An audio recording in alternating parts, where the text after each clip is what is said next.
Welcome back to Big Boy Small Plates. Nice to see you guys. Let's start off with orange juice. I made a small cocktail. Put a little cantaloupe, watermelon, orange juice, and a splash of Grey Goose vodka. Oh, it's refreshing. So today we're gonna make a breaded chicken sandwich. But what I'm gonna do this time, I'm gonna I have brined these and put a little bit of flour on there overnight just before it can grab pretty good. So what I'm gonna do, I'm gonna cut these down in smaller proportions so I can beat them flat. I'm gonna take this. This is a nice proportion here because once we flatten it, it'll be much larger. So we'll do this. Cut us a couple of pieces to work with.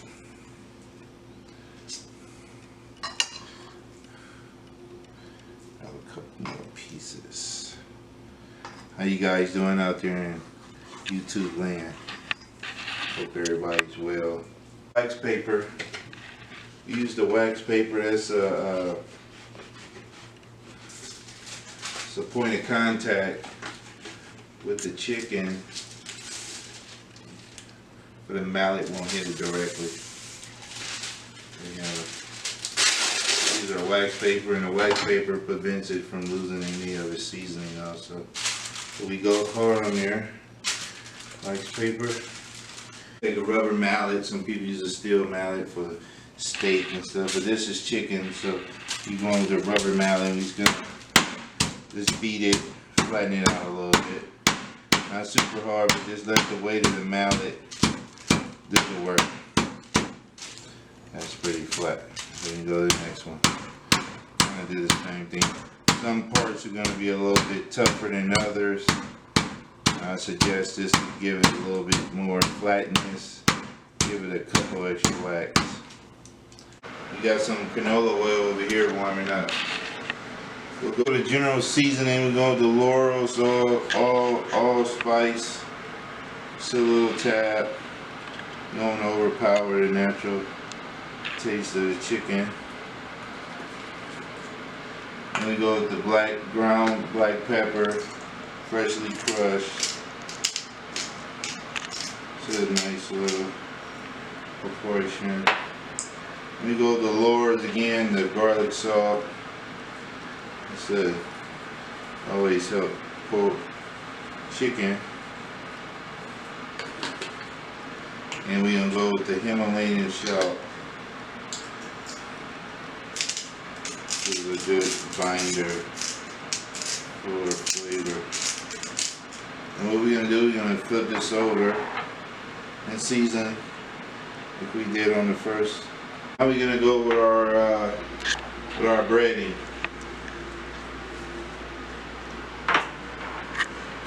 Our breading consists of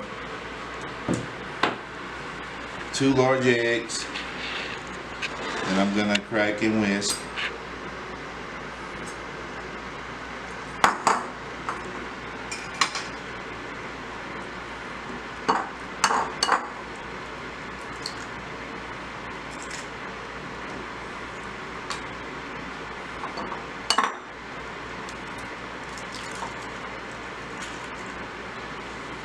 Now I'm going to beat the egg lightly just to get it all consistent.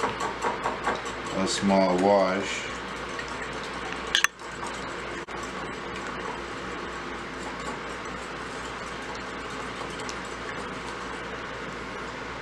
Drip off.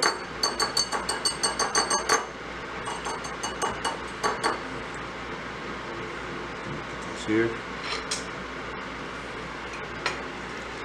What we can do here is we grab another pan.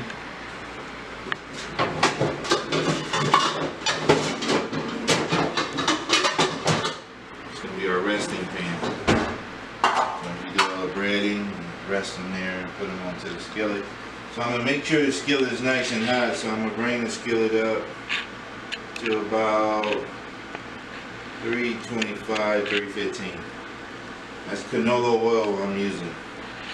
I'm gonna take one of the larger pieces. And as you see, I'm gonna go 1, 2, and go to the flour. 1, 2, and go back to the egg. 1, 2, and go back to the flour. 1, 2, and over to the panko. 1 little shake on the other side, and put it in the resting pan. See how the results came out? So let's do the same thing to the other pieces. 1, nice wash, to the flour, and a wash again. It helps seals it so when it cooks at the temperature that it cooks at, it's like it's pressing it to cook because it's sealed. So it's like you're getting it, it's cooking faster than what it normally would cook, and it'd be really, really juicy. And then we going into the panko.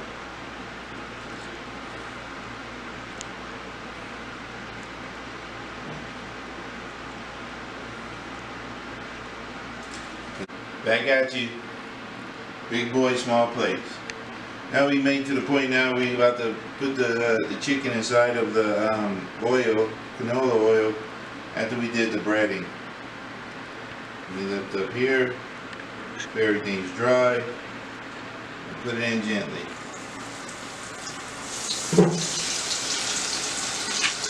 I can tell from the sound. You got a nice piece here.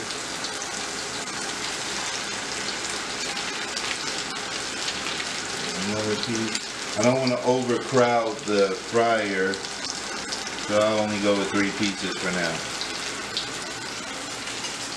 And I'll move them around right away because this panko cooks really fast. Ooh, it's delicious.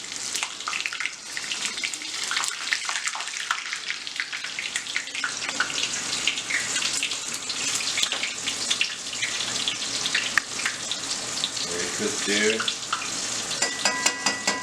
As you can see, the panko is already turning its color, natural color. We let that cook for about 10 pieces. You got a nice temperature. See that nice bubble? And that's when you know that you're cooking good. When you don't see no more bubbles, that means it's done. So I mean, all the oxygen is looking out of the chicken. So when you're working with the panko, you sometimes have to prematurely flip it because you don't want to brown it too much on one side. Because it's cooking like a pressure cooker anyway, so you can flip it back again. Look at that nice golden crisp chicken there. That is so beautiful. I'm gonna bump it up just a bit because I turned it down. I didn't want the breading to burn. Look how that turned over. That's so wonderful. We let these go for another couple of minutes. Quick snack, a lunchtime snack, a game time snack, a snack when you just want to have friends over. But this is the ultimate snack. And I wish we had Taste-O-Vision, because I would love to share it. Alright, so now we're to the point where we can take the chicken out. Nice and golden brown. We do the displacement. I let it cook for a good amount of time. I think it was a 8-minute run.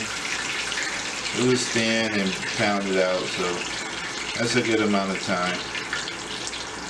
Nice golden brown.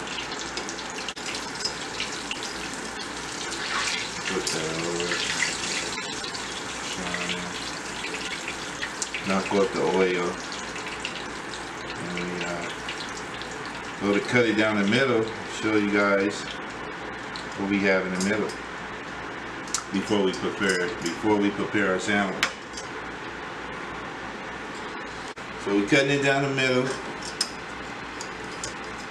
This piece gonna cool down a little more, golden brown. So let's see what we have here.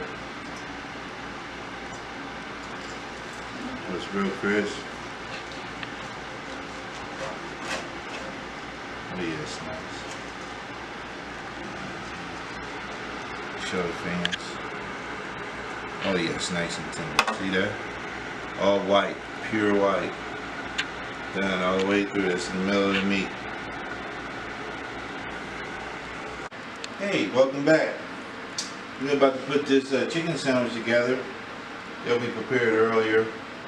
Crispy chicken panko, chicken breast, pound out.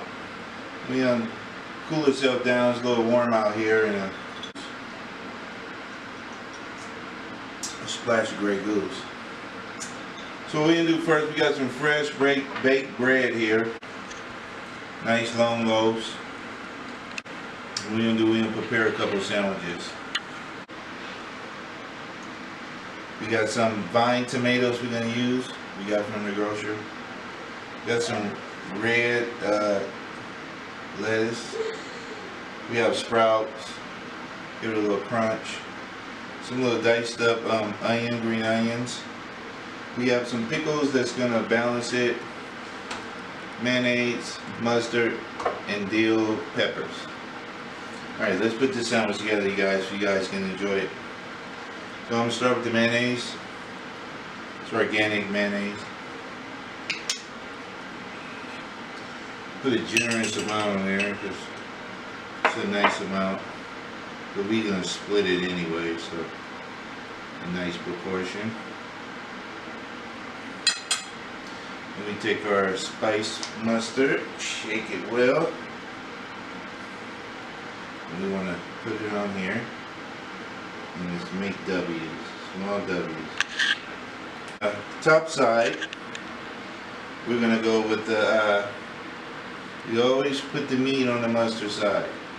So I'm gonna select some pieces of meat that we prepared earlier.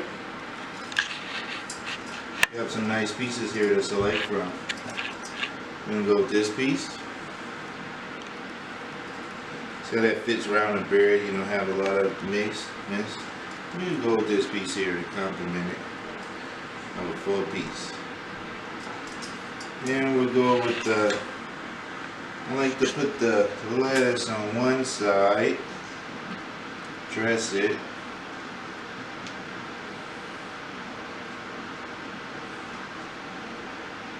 Just like that. Let's go with the sprouts. We could put the sprouts on top of the chicken. We don't want to try to fold that over.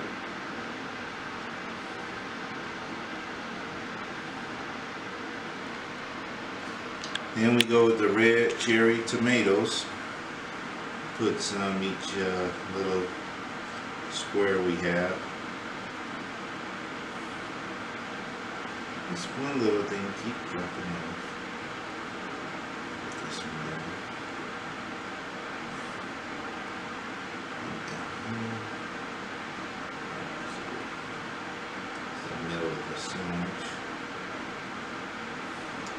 We have our sprouts, we have our lettuce, tomatoes, we got a little dash of fresh diced onions on top here to complement everything.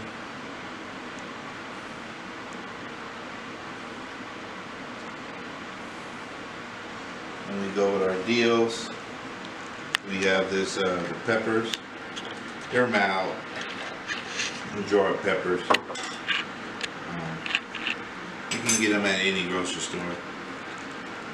Just some dill peppers. Pull these out and put them in there.